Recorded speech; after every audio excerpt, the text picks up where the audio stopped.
Alright, good morning, Go Fam. So, ayun yung kapitbahay ko. Napakasipag talaga ng kapitbahay ko. Ayun, oh. Nagpalusot kasi siya. So, alam ko 2.7. Almost 3 hectares yan eh. Kaya lang problema, nung flowering stage niya, yun yung kalakasan ng ulan. Which is, yun naman yung pinagpunla natin. Tiniming natin sa punla. So, kung hindi ko magkamali, parang 96 ata yung naani niya eh. Ayun siya, oh. Yan, nagpe-prepare na naman siya ng punlaan. So yun lang talaga.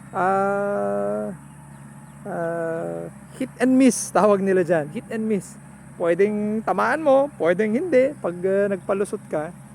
So maganda lang sa kanya, 3 croppings siya. Kaya lang yun nga, yung 2.7 niya ata, 96 lang yun naani. Pero hindi ko lang sure naman, nakimarites lang ako eh. So ayan, prepare siya ulit.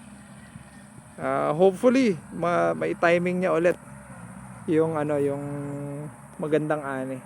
So yan yung ating kapitbahay dito. So ito na tayo, 97 days after transplanting. Ay 97, sorry, 70. Bilis naman yun, no? 71 days after transplanting. Okay, panicle initiation na yan. So, konti na lang, mag-ano na tayo. Papasok na tayo sa booting. Booting stage, booting stage. Alright. So, yun lang. Ingat kayo, Go Fam.